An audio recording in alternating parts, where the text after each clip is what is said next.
And welcome back to Moving Conversations. I'm BrianRichey. Joining me as always is Nora St. John. Welcome back, Nora. It has been a little while since we've talked. Thank you, Brian. Yes, I was just in New Zealand for 5 weeks, which is the longest vacation I think I've practically ever taken.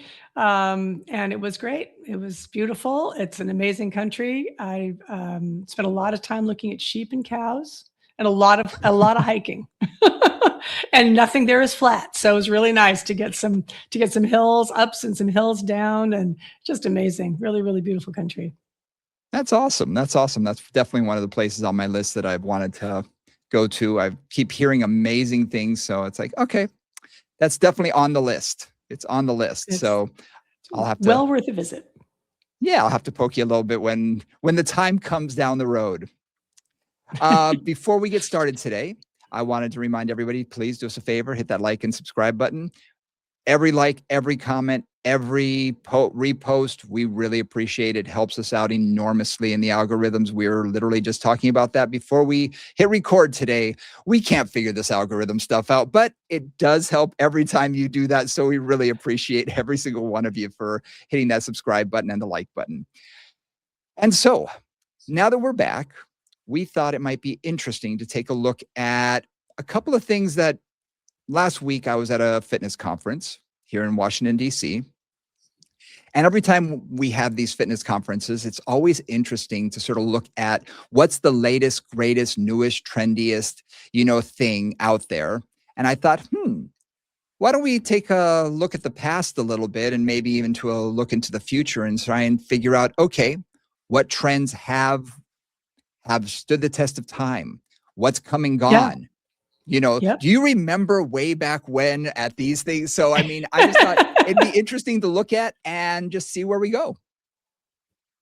I think some of that too just talks to the evolution of fitness as a science, as a practice, because so much of you've been in this 30 years, so have I. So many things have just changed in terms of how we think about the body, how we think about what's important in training. It's gotten so much more sophisticated in some really good ways. Yes. I think it really has. I think for good and bad. I'm going to put it that way. Agreed. Yes. Because I think sometimes there's some pockets of complexity that are like, really? Okay, in a very particular circumstance, that's a great idea. But as a general thing, I think you've lost a lot of people on that particular curve. Yep, exactly. Yeah, I was thinking back. I was like, okay, when was the first real thoughts of doing fitness? When was the first, thoughts of fitness becoming something that we should do regularly? And I think Jack LaLanne probably was one of the first, because that was something that came into your living room. That was something that you could do at home. And I think it introduced women to exercise even more than men, because I think men were more prone to, back then, more activities. Their jobs probably involved a little bit more manual labor and whatnot.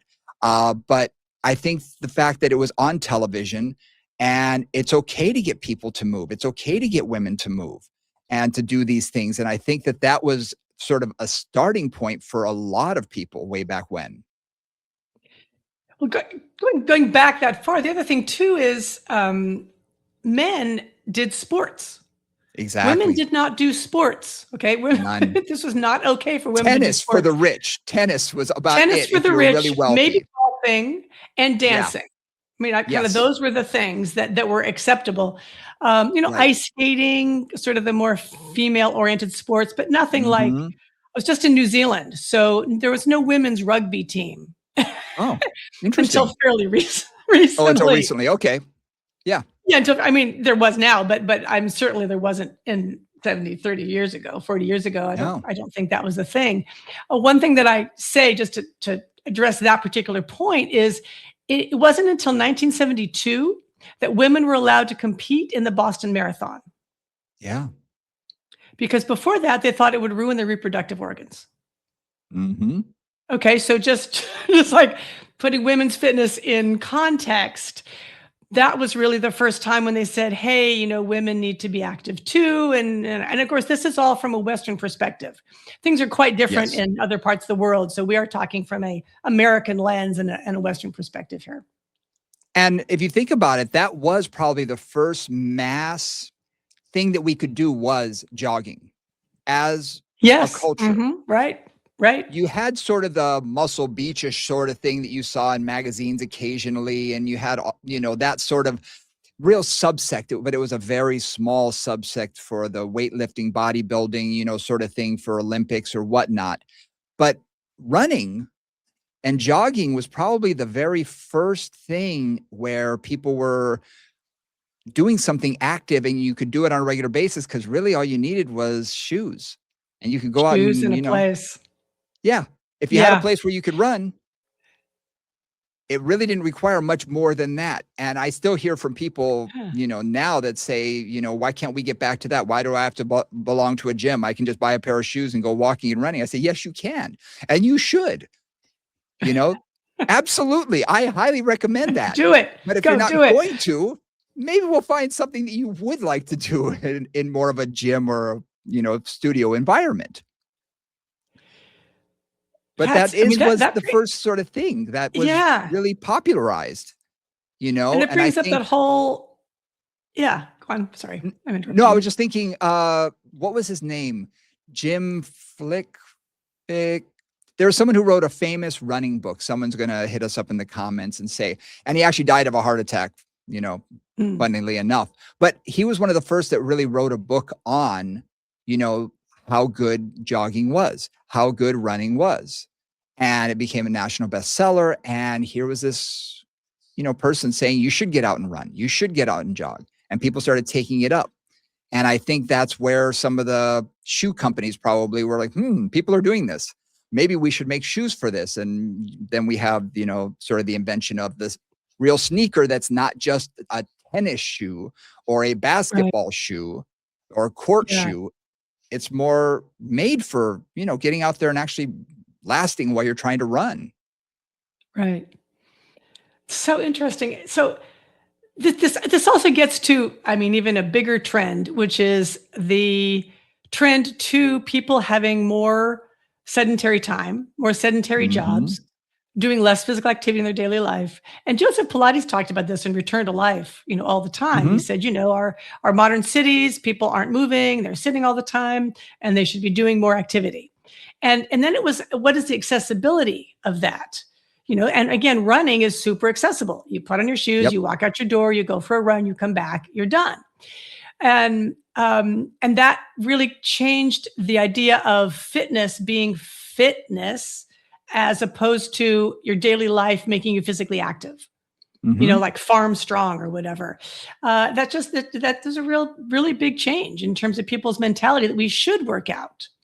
That we should be physically active. And thinking of Jack LaLanne, Ken Endelman, the president of Balanced Body, gave me these little books, these little printed booklets from early 1960s that were basically women's workouts for basically toning, right? Toning and strengthening. And, it's leg lifts and it's all the kind of normal things you think of with ladies in leotards. And it was just so indicative for me of that time. Women worked out, but women worked out in sort of a dance way. Women, it was not appropriate to go to a gym. It was not appropriate to lift weights. It was not appropriate to kind of get big and gruff and sweaty. That was not particularly a feminine thing. But you could go to a ballet tone class, or you could go to Jack LaLanne. You could watch him, on your TV and do, leg lifts and crunches and squats and whatever else was happening there. So just thinking about that historically and just where men and women's fitness were, because they were kind of in different places.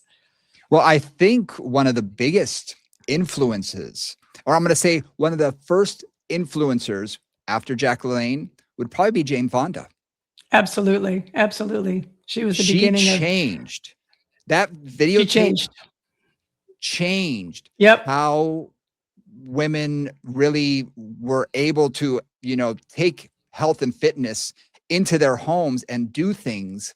And a client of mine gave me a record album from 1979 or 1980. That was the Jane Fonda workout record album. And I thought it was hysterically funny.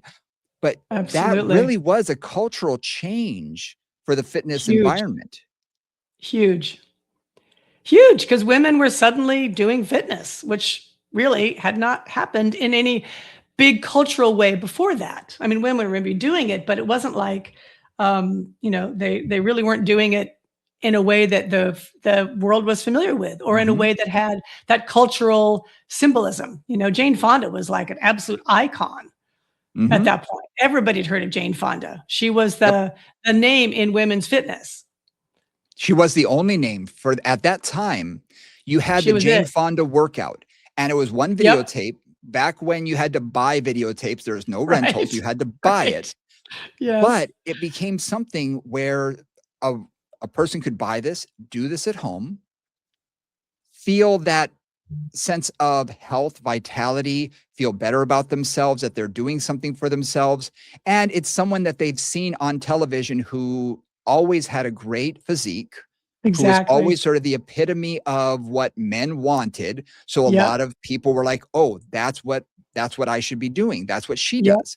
She really Exactly. changed a lot of what people were thinking about at that time, and I think that's Yeah. huge, and that really did change a lot of things, and I think I'm gonna I'm really aging myself here, but my mom fell in love with that videotape series or videotape.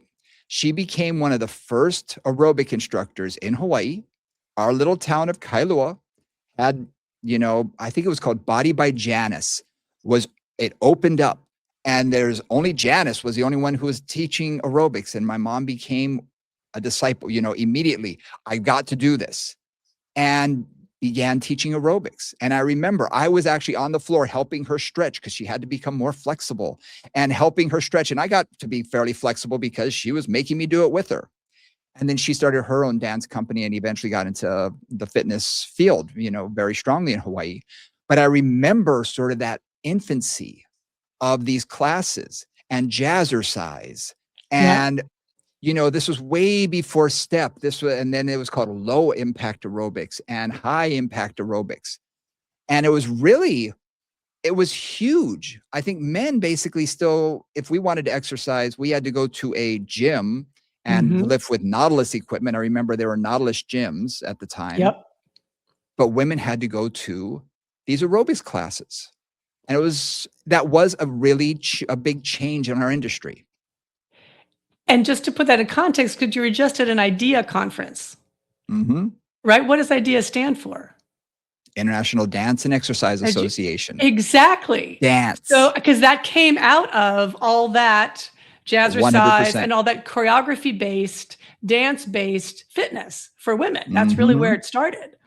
Yep. So yeah, I mean, that's exactly where that whole trend went, and my, have things grown since then in every Oh, direction. unbelievably, unbelievably. I mean, you talk about all the different types of aerobics trends and Yep. things that came throughout the '80s, Yep. and then y that was before it was called group exercise, but then came, like, kickboxing classes and country line dancing classes and all the different fads, and again, we're talking about trends and fads as well. I wanted to bring up fads because, let's face it, there are things that we're gonna talk about today that you're gonna think, "Oh my gosh, I totally forgot about that." Or Like you never knew Tae about it if you're or younger. you didn't even Yeah. know about it. Right. Exactly. But I think with the invention of the videotape and then DVD series, we saw infomercials.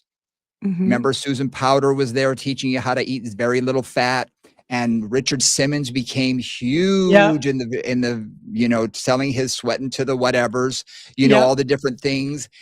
There was a lot of that for the entire '80s that I can remember, and then Tae came around, and Mhm. then people were having, things like things you could have in your house, like the Health Rider and the Gazelle, Tony Little with his Gazelle thing. Huh. And there were all these different things that you could, now bring home into your world and have in your house, for 29.95 or, the equivalency of it.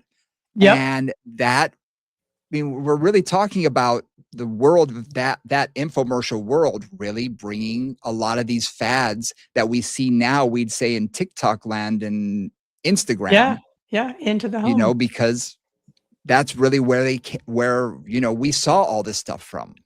Right. That was the early version of influencers. Exactly. Right. Right. That was kind of where people would learn about stuff, as infomercials and Home Shopping Network and those kind of things. How Exactly. interesting. Yeah, I remember reading somewhere that Suzanne Summers made far more money from the thigh machine, the Thigh Master, Uh-huh. than she did from anything else in her life. She didn't invent it, but she was on No. TV talking about it, Yeah, she and was the it made, spokesperson. and again, influencer. Yeah. We now have all these influencers trying to change the way we do things, and I get it constantly with people coming in saying, "Well, I saw this on wherever platform they Somewhere. choose, and should I be doing this? Should I be doing that?" And it's a part-time job for me just to keep up with all this stuff because I have to weed it out really fast, and they're trying to explain it to me. I'm thinking, this sounds like BS, but I'm not 100% sure, and I don't wanna call it that if it may have a ring of truth to it, so there may be something to it. But, yeah, that was sort of the invention of the fitness influencer, were those Yeah, infomercials. absolutely. In the Pilates land, it was Mari Windsor. Mari Windsor Oh, made the very yeah. first Pilates tape, and it was, again, a DVD, and man, that was what put Pilates on the map, honestly, was Mari Windsor. That's right. For I had years, and this forgotten is, about not that. the recent time, but when I was first starting out, anybody who'd heard of Pilates, which wasn't a lot of people, they'd all heard about it from the Mari Windsor tapes. That's right, that's right. And I remember we had it in the house. I remember Yeah. seeing it, seeing it on the bookshelf, and I always wondered, because again, you see a word you don't recognize, and it was like Yeah. Windsor.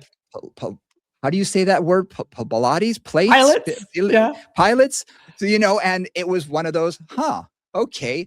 Well, and to me, it was group exercise, or what I called Yeah. aerobics. But I was like, oh, but it's all Yes. done on the ground.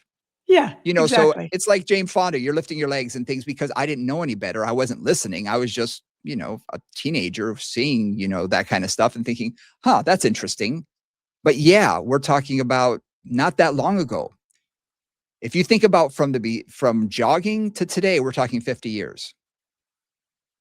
Yeah. Yeah. We're not talking Absolutely. that long. We're talking the No. 70s to now. In Mhm. 50 years, what have we seen? We've seen the coming and going of, like we said, all the infomercials. We've seen it go to everything from CrossFit and high intensity type of stuff, all the way to lift more weights, to high repetition, all these different fads when we see in gyms. And group exercise classes come and go. I mean, something you brought up, how many types of group exercise classes have we seen? And how many really last? Well, what we were saying was the only two that have had real longevity are Les Mills and Zumba. There may be some other ones that are kind of, For dance, like I know there's spinning as well. and Spinning spinning. has. Right. So I would say spinning, Zumba, Les Mills, like those three in terms of group stuff. And there's versions of spinning, and there's Yes, variations of all absolutely. those, but those three are kind of the big three, the big names Mhm. that have been consistent, that have educational programs and marketing, and clubs take them on, and they really have a presence in Yeah. the group fitness and the group exercise, or the group exercise realm. When did mat Pilates start being taught regularly, let's say, in a fitness environment, gym environment, not in a specialized, Pilates studio environment? Do you remember? So, interesting question, because it's not, well, there's complexities there. So some of it Sure. was Mari Windsor started some of that trend. Mhm. At that point, there were no educational programs for Pilates. I think Mhm. that's pretty accurate. If you learned, you learned as an apprentice, and you kind of did the best you could, basically. So there wasn't actually education teaching that. Gyms started to pick up the Pilates name, right? Like, oh, we should do Pilates. It's becoming a bit of a trend. And this really Right. wasn't, like, Pilates wasn't really known by anybody until 2000, really. And before that, it was very, very small, niche-y That things. recent. And yeah, it's really that recent. And many of the people that I know that taught Pilates mat classes in gyms would watch Mari's or some other DVD, basically, and then go teach it. And copy it. So there wasn't really a lot of formal teaching of any of it for a long time, really until, well, the mid 90s was when a lot of Pilates teacher training started. But even then, it Mhm. was very small and very specific to studios and that kind of thing. So I would say it Interesting. was more that like, oh, it's a trend. I'm going to go watch a DVD and start teaching, which a whole bunch of people I know did. Well, let's face it, that's how a lot of these things start. Yeah, I mean, like I said, absolutely. my mom watched Jane Fonda and took a couple classes. I was just listening to someone who's a name in our industry, Sherry McMillan, and she said that she taught her first class because she went to aerobics classes for so long, and the teacher said, "I can't do it. Will you teach for me?" Absolutely. I hear that And she was story like, all the time. "Sure. Okay, I can do that." And you just get up there and start doing it and fall in love and enjoy it. And that's how I got into fitness. Is my mom got injured and said, "I need someone to start training my clients. Will you do it?" Okay. So it's really it was as simple as that. And I think a lot of people got into the fitness industry kind of from that. I think now we see a lot more education based on it, but I think 30 years ago, I think there was a lot more falling into it and people just saying, "I really like doing this. Maybe I'll do this part-time. Could I make a career of this?"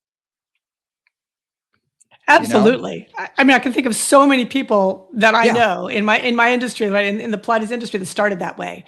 They were working usually at some job they kind of hated, and they started going to fitness classes every night and every weekend, and they Yep. fell in love with it. And then the instructor often recognizes that they're there every day and says, Yep. "Hey, I'm going to be going away for a couple of weeks. Would you teach my class?" And they're like, "I have no idea how to do that, but I'll try." And then they start teaching, and then boom, they're in love, and that becomes their life, or at least a part-time life or a full-time life, depending. Absolutely.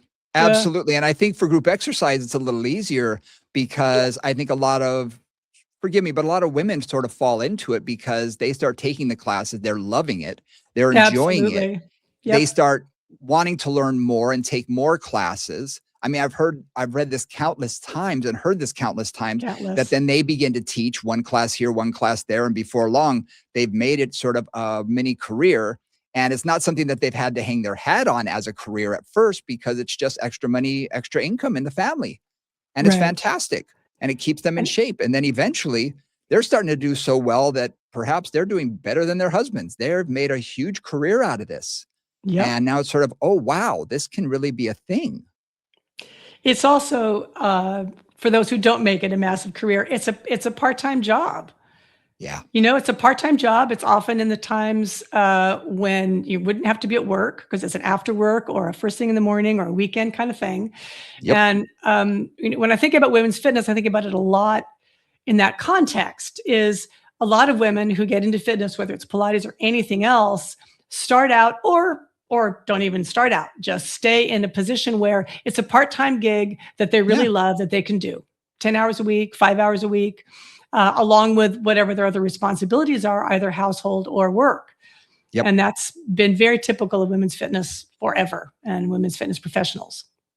And I think that it's something to keep in mind is that's okay as well, Yeah, because everybody absolutely. has their priorities in life. And if you are raising a family or you have another job or whatever, I know people who are doctors who teach fitness on the side. They're physicians, Yeah, but they're like, "Look, I got to exercise anyway.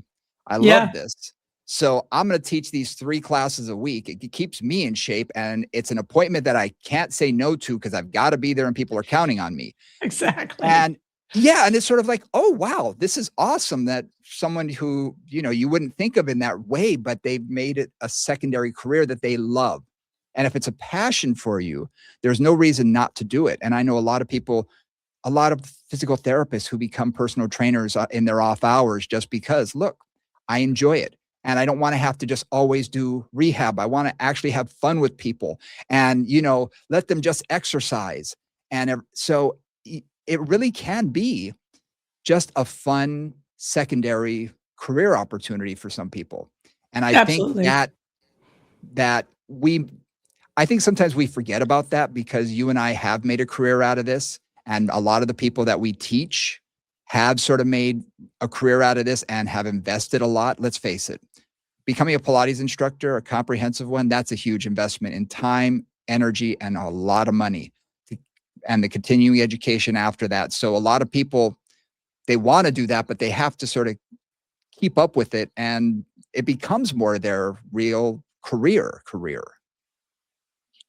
So one of the things that I want to talk about, which is also part of how the trends happened, was this whole increasing sophistication in the fitness industry. Mm-hmm. Right? Because when I started, well, certainly when I started, and I'm sure when you started, there were certain rules, like always do abdominals with your low back on the mat, Mm-hmm. right? I mean, that was a thing. Don't let your knee go in front of your toes if you're bending your knees, Mm-hmm. right? There's a lot of just like, and a lot of those were basic guideline safety stuff from group exercise. Yep. And it was also kind of buys, tries, pecs, and flies in the gym. And, and this muscle group, that muscle group, isolated and stuff. And that really was where fitness started. It started in a somewhat unsophisticated manner, I would say. Mm-hmm. Fairly simple. Like, here's a muscle, let's isolate it, let's work that muscle. And you look at a lot of gym equipment, it's like, okay, I'm going to work on my pecs. Boom, boom, boom. I'm going to work on my lats. Boom, boom, boom. And it wasn't integrated. All that Nautilus stuff, which still certainly exists and is in every gym I go into. In various forms. So it was also about isolation. It was about not working the body necessarily as a whole. It was about, and some of that came out of bodybuilding, which is very spot specific in terms of training.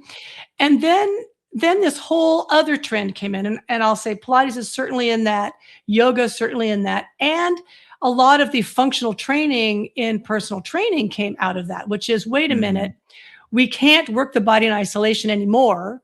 Like, that just doesn't really work. We actually have to work the body as an integrated whole. And that started a whole, I would say, long line of creativity, innovation, programming, all those things. And again, Pilates was certainly part of that, but functional fitness was certainly part of that. And yoga has pieces of that in it as well. So that was a real change, I think, in terms of how fitness was taught. Yeah. And I think a lot of times what people forget about is that there is an evolution. Bodybuilding is where it first started when we talked about lifting weights, and it was looking at bodybuilders, what they're doing, because you had two trains of thought. You could do weightlifting, strongman Olympic weightlifting, which is a very different type of lift. That's very, very different than bodybuilding, which was a lot, like you said, more isolated. If you think about traditional Olympic lifts, you're talking about your clean and jerk, your deadlift, your snatch, all of these type of things that do involve more of the whole body. You need to have more integration in order to lift that much weight. Whereas bodybuilding was more about, I need to make this muscle look a certain way, so I'm going to isolate it like this. And so we saw that evolution from strength into bodybuilding. And I think it eventually, gradually, people realized, oh, wow, we're getting injured. So maybe doing all of that isn't working. So what else should we do? How else shall we do this? And I think then the word was cross training, because that became really big, because suddenly it wasn't, oh, don't just run, lift weights. Don't just lift weights, do cardio. Don't just do this, do that as well. And so people started thinking more about, oh, I need to do more than just what I've been doing in order to stay healthy. And I think that's where an integration of different fitness styles, different activities really began to develop. And I think if someone's doing weight training and suddenly they say, okay, I'm going to go play this sport now. I'm going to play softball. I'm going to do this. Oh, I want to get better at it. I'm going to go play golf or tennis. I want to get better at it. So then there becomes sport-specific training. So then I think that evolution starts happening sort of naturally and gradually. Yeah. And a lot of the sophistication that has developed in the fitness industry, because there really is a wonderful, wonderful amount of specificity and sophistication in terms of training for all kinds of specific sports or specific activities. So much that did come out of those deep dives within particular industries. I Absolutely. think about a lot of the functional training that I knew, like the standing on Bosu balls and all that kind of stuff. A lot of that came out of training things like skiers and surfers. Mm-hmm. People who are in an unstable environment when they're standing up. And then that feeds back into general fitness. There's also Mm-hmm. that trends that come out of high level Olympic training and high level athletic training, then water down or filter down into the gym and into fitness trends, which may or may not be appropriate for everybody. But Mm-hmm. again, it's increased our knowledge, our understanding of how the body works and how to make it work better. Because certainly when you look at, for example, baseball players, particularly, just picking on them particularly, Mm-hmm. when they changed their gym training, they got better. Yes. Right. There really was a phase where I think they really weren't doing a lot of gym training for a long period of time. Yeah. And then it's like they started to add weight training to it. And that was when they started to do a lot more home runs, and they just got better at what they did. And a lot of the sports went through that phase of doing like what they, the habits that they had trained or what their coach had told them to do 20 years ago. And then they started to really get scientific about it and learn, okay, what kind of training does a defensive lineman need? What kind of training does a pitcher need? And they really got much more specific and intense about it, and much more effective, honestly, too. Well, the scientific is the big part, I think, because you took, okay, who did athletes listen to? Their coach. Their coach. Their coach learned from their coach. Probably. Who learned from their coach. And there wasn't a lot more than just that until a certain point came when some athletes were doing other things. I remember seeing certain bodybuilders like Arnold Schwarzenegger and whatnot take ballet. They wanted to be more graceful. You saw some athletes start to do other things that changed the way that their bodies looked and changed their performance. And people started studying this. And suddenly athletic trainers were starting to come into the forefront and say, hey, we need to do things to help our athletes perform better, bigger, faster, stronger, and make them, also resilient, because I'm spending all this money on an athlete. When you have a contract that is 10 years long for upteen millions of dollars, you want to make sure they last that 10 years and that they're at their peak as long a bit as they can be, because you're paying for it. Yeah. So I think a lot of teams began to invest more in that athletic training side of things to keep their athletes healthier, to keep them getting better. And I think the athletes all wanted to do better as well. And that's why people like Tiger Woods started doing Pilates. And that was sort of his secret weapon for years. No one knew, and he wouldn't tell anybody about it because he was scared to death people would find out, And then when people did, it was, oh my gosh, that's so different, because he was also doing weight training. He was also doing other things because he was built like, a brick outhouse. Right. But he was so supple. He moved. He was explosive. He did a lot of things for that sport that hadn't been done before and looked very different than the typical athlete back then. And if you look at athletes today, my gosh, a baseball player today looks nothing like one from even 20 years ago. Completely different build. Completely. You look at their shoulders. I mean, they look like strength athletes.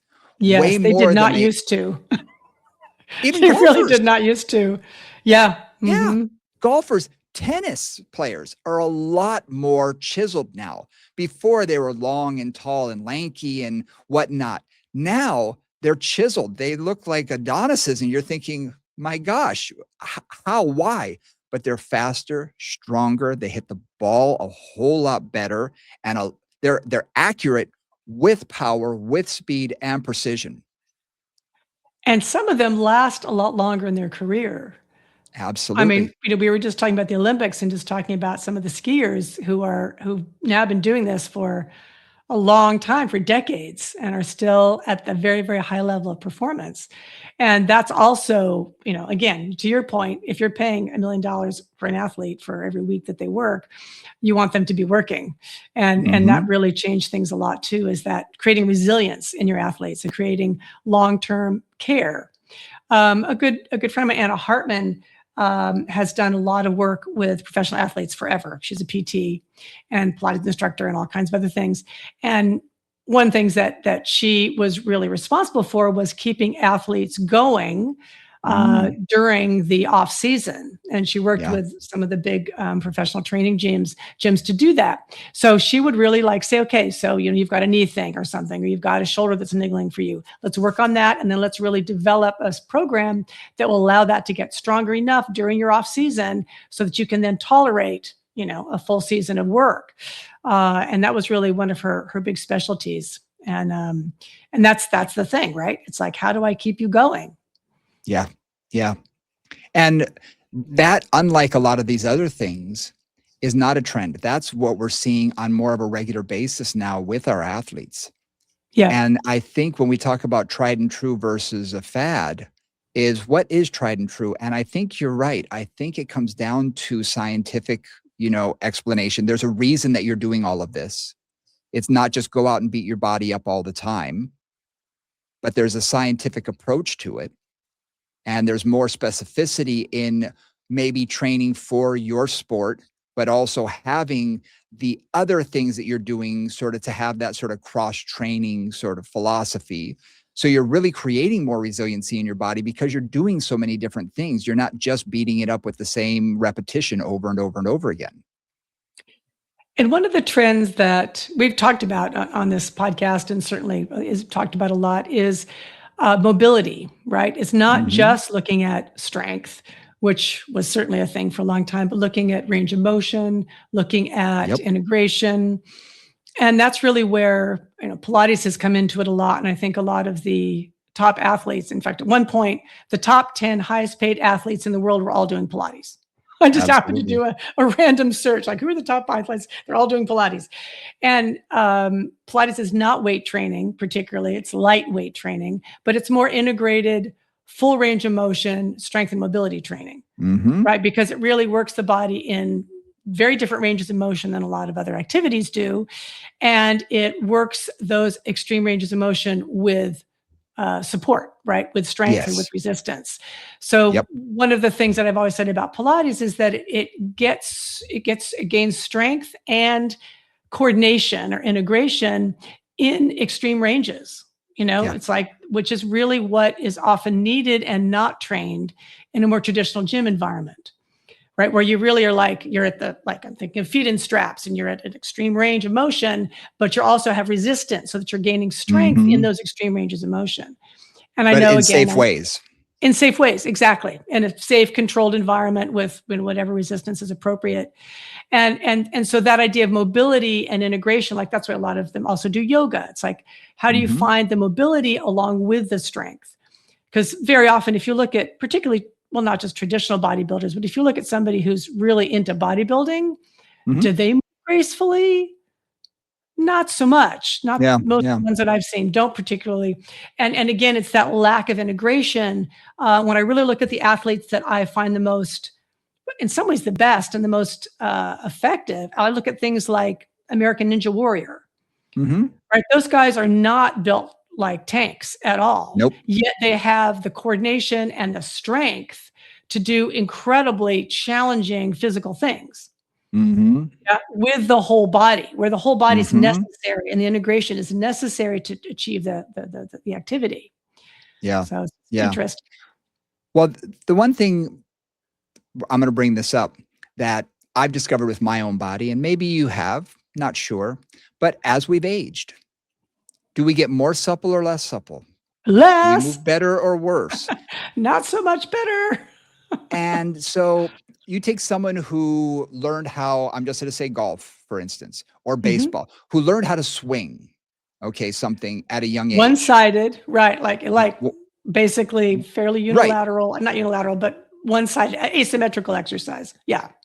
But you watch someone like a golfer, Bubba Watson, I remember really watching his swing and his back turn was unbelievable how far he could rotate, that the club over his shoulder was practically facing the ground. Yeah. Now, if you work with anybody in their 30s, even 40s, who want to learn how to play golf, can they do thoracic rotation at that age? No. No. I mean, They usually are not rarely. rarely. It's something that has to Yeah. be taught. Yeah. But you look at someone who's been doing it for a long time, and they can do it until a certain point where things become a little bit stiffer. Things become you're going to have something in the kinetic chain is going to break down. It's just the way it is. You look at any of these athletes, Rafael Nadal, his body started breaking down at an early age because he had so much power, and unfortunately, almost too much. Tiger Woods, same thing, almost too much Mhm. power Yeah. that their body couldn't decelerate, quickly enough, and the body is eventually going to break down. But you look at someone like Roger Federer, who moves gracefully and fluidly, and he was hitting it hard, but he was very graceful, fluid. Even as he was getting older, he was doing things that weren't really focusing on just power as much as mobility, getting his body to move better. And I think we really focus on that as we get older. It helps us. It helps all of us just Absolutely. work better. I mean, with all Yeah. of my 50-year-old golfers, it's my gosh, how much strength training do we need to get you better at golf? Not much. How much mobility do you need in order to turn your body and to work your body and to keep what's stable to be stable and get mobile what needs to be mobile? That's the goal. Yeah. Less than let's get you strong and lift heavy weights. Right. Right. It's the motor control piece. It's the ability to do that, but basically to do the movement, which is complicated in Mhm. golf, but to do it gracefully and to do it fully and to do it with an Mhm. integrated fashion. Yeah. Yeah. Yeah. So absolutely, I think mobility has come back big time in the last, what, 5 or 7 years. There's a bunch of different, Mhm. philosophies, let's call them. We're not gonna, Yeah. throw out a lot of names here, but Yeah. philosophies. But and that's coming back into fashion, and I think Pilates and yoga are two. The whole mind body, I think, has really come up in the last probably 5 years. I think people are Mm. investing more in self-care, and I think Mhm. people are realizing that that's one way that they can, connect a little bit more mind body wise, but also really get the body to work better and move better. And we're seeing a There lot was more of that. seeing a lot more of that, and I think 2 things. One, I think some of that, particularly in terms of Pilates and yoga, happened from the pandemic, which was Yeah. interesting. We had a huge, like the pandemic was terrifying for studios and for studio owners and that kind of thing for all kinds of reasons. But Balanced Body, as an equipment company, we could not keep up with the demand for reformers because people who'd Yep. been doing Pilates in a gym or in a club or in a studio wanted to buy a reformer. I mean, it was crazy for their house. And I think, I mean, this is certainly a trend I think we're seeing everywhere. The health scare, the massive health scare of COVID, I think really got a lot more people focused on their own healthcare, their own self-care. Mhm. And, whether that's yoga, whether that's going to a gym, whether that's running, like what it is, I think a lot of people realized if I don't take care of this because I'm working Mhm. hours a week or whatever, then I'm not going to have a good quality of life. And I think Yeah. that has been a real, I think of it as a real change since COVID. And also that people took kind of personal responsibility for it. So people started Yes. working out at home, right? With all the things that were available at home, Zoom classes and all that stuff. And Mhm. and I think, I mean, again, I haven't seen the statistics, and I'd love to see them because I bet there are some good ones there. I think things have changed in terms of how people deal with fitness. I think it's a much bigger trend around the world and really across cultures and generations and everything else. I think it's become a thing, more It of a thing. has. But I will say, I think that the pandemic had, whereas Pilates boomed during the pandemic, and I think Yeah. yoga Yep. boomed because Yep. I think those you could do online and you could take your classes, and there are companies that have courses and whatnot online.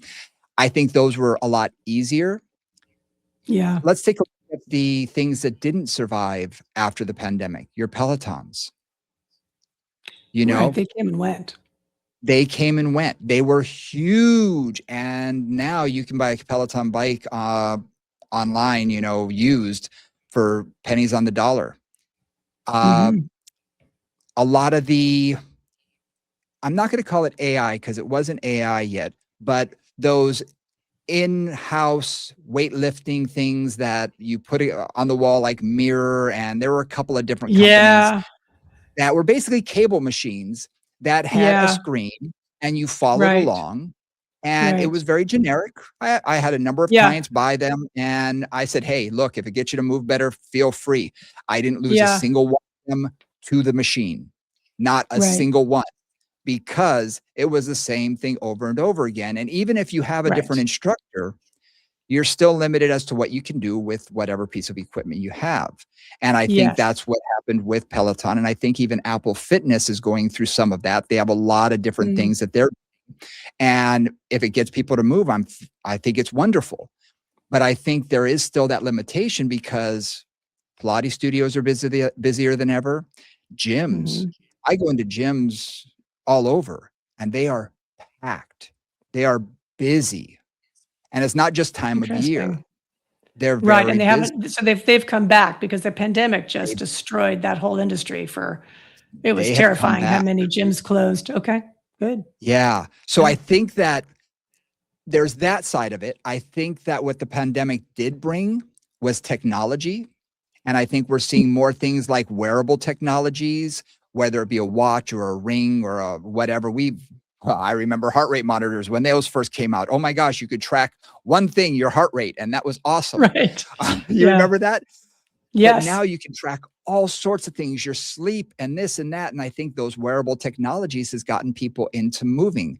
I don't know. I have one of these Apple watches and it gives you your rings every day. Have you moved enough? Have you done your exercise? And I got to tell you, my wife, literally, she's like, I got 3 more minutes. I got to go walk down the block and back. Like, you're trying to make your watch happy. Really, that's what you're doing. But I'm like, hey, you know what? If that Whatever gets you to motivates you, boy, that's the thing. whatever I works, I I don't care, whatever works. whatever I'm works. like, whatever exactly. That's the thing for me is whatever excites you and gets you interested and gets you out of bed to move, go for it. Whatever Yep. that is. I am not, I'm agnostic on that one. Mhm. I don't care how you do it, just do it. Yeah. I'm finding though the things that were really big that I'm gonna call the cult mentality. We saw a Mm, lot of those beforehand.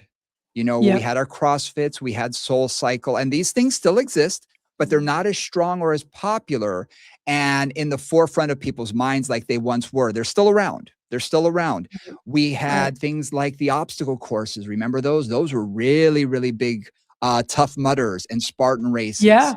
Yeah, They yeah. were gigantic.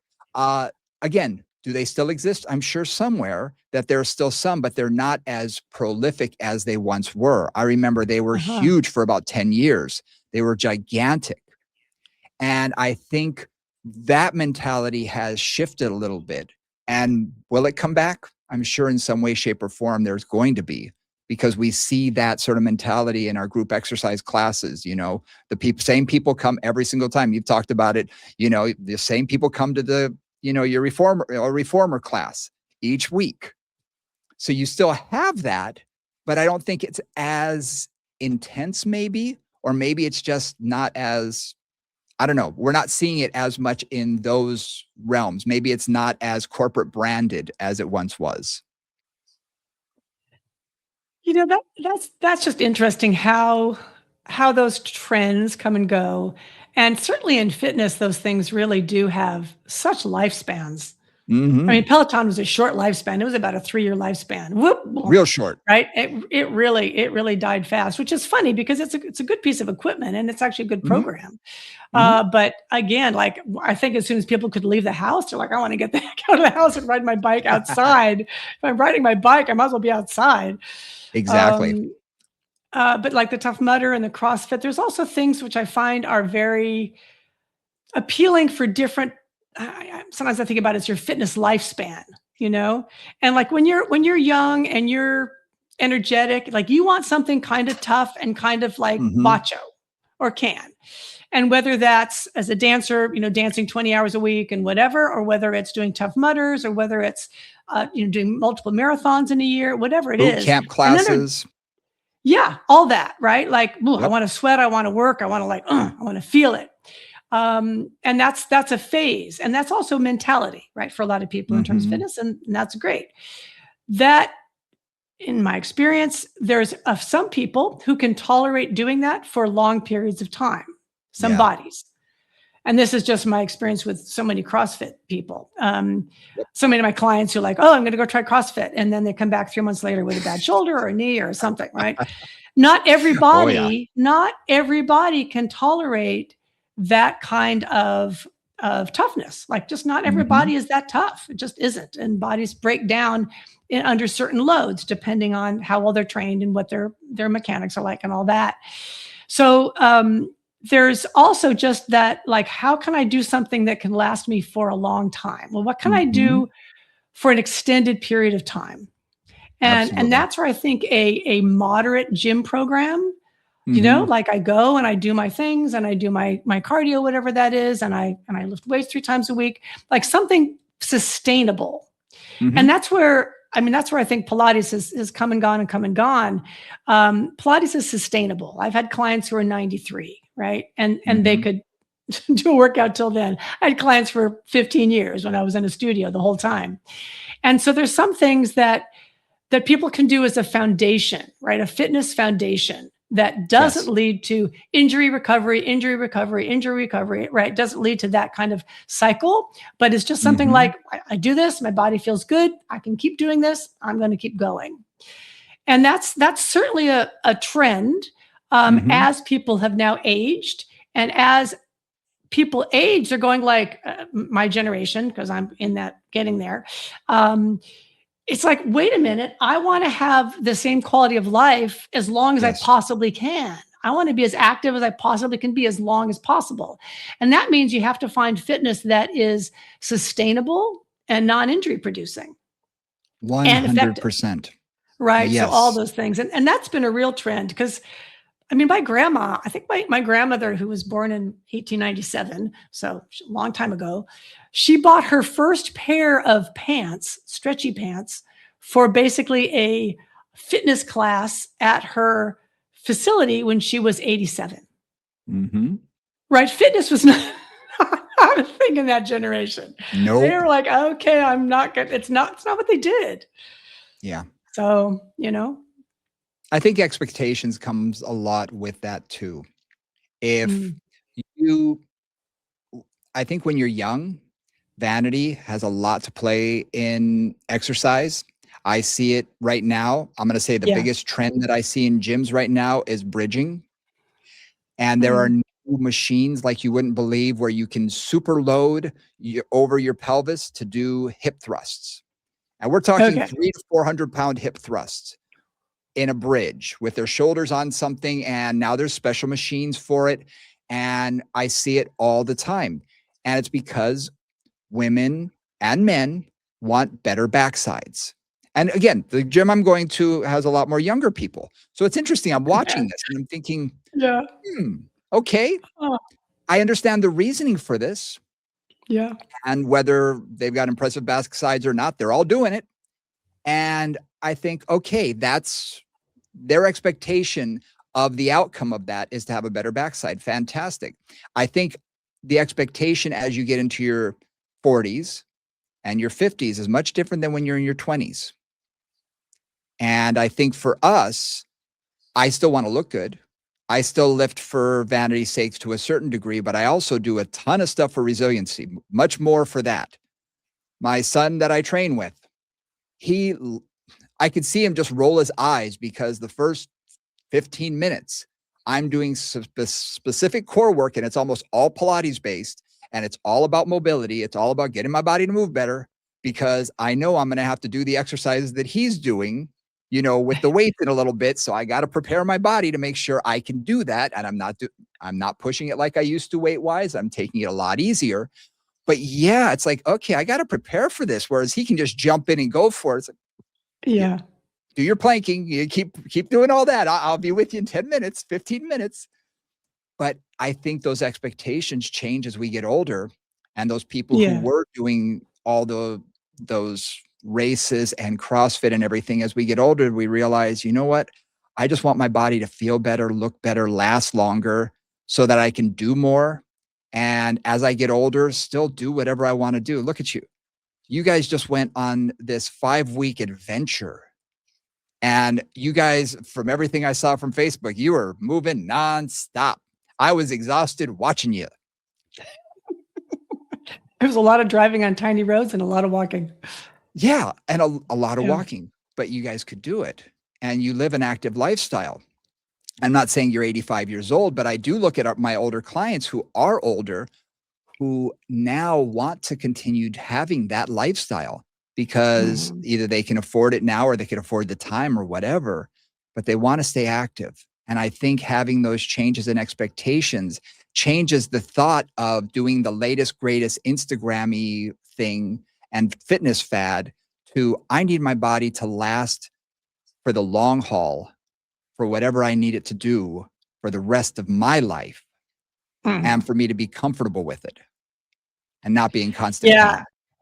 And it's not that honestly, those are not that sexy. No, Like those kind of workouts are not that sexy. It's just like if I do this every day or I do this 3 times a week, then nothing hurts and I can move. exactly. Right? And whatever that Exactly. takes for whoever you are, right? Everybody's got their own things, but whatever that takes, it's like that's the magic. That is the magic. And those are the trends that I mean, those are the trends that last. Like we didn't talk very Exactly. much about equipment. But you know, you and I have certainly seen more crazy stuff Oh my come gosh. across. Like I we always bought some used of it. to I know exactly. I've got a storage unit full of crazy yes. stuff. But you know this song "Gotta Have a Gimmick" from I think Gypsy Rosalie or whatever from Gypsy. Like every time I would walk through Ursa or I'd walk through IDEA, these are big trade shows, big fitness trade shows. It would be like, gotta have a gimmick if you want it, right? Because so Yep. much it was just why in God's name would you ever do that? Like that Yep. is just dumb. Yep. You know, and somebody's got a good idea and it's a specific idea and they kind of go for it and good for them. But man, not all of it is useful. I think if we took a look at the top 10 items from the last Hmm. 20 years that are still around, that are still plugging away, that are still useful, I Yeah. think we'd be hard pressed to find 10 real usable, great ones, maybe 10. I'm thinking of, things like a suspension trainer, like a TRX or something like Hmm. that. Something that's really Right. stood the test of time.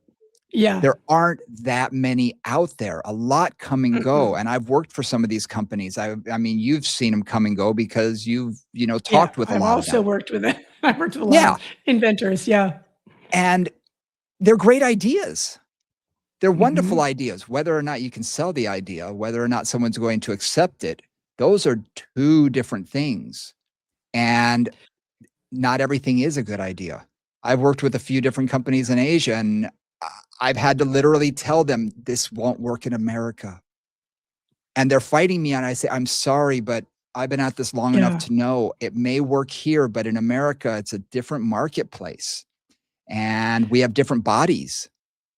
I remember this Yeah. one company wanted me to work with something that was a release tool. And it was okay. It was fine. But some of the exercises I was looking at, I said, you do realize that the models in here are all this big. They're tiny. They're Yeah. less than 100 Exactly. pounds. I said, Right. and I literally pulled up my pants leg and showed them my calf. And I said, I've got 17 to 18-inch calves. Right. My whole This calf isn't is gonna twice the work. size of the thing that you think I should be able to put my calf inside of. And her eyes got big, and I said, "That's the That's difference. great. This is an That's classic. American body." I said, "And I'm not that far from a lot of other American Right. bodies." I said, Yeah.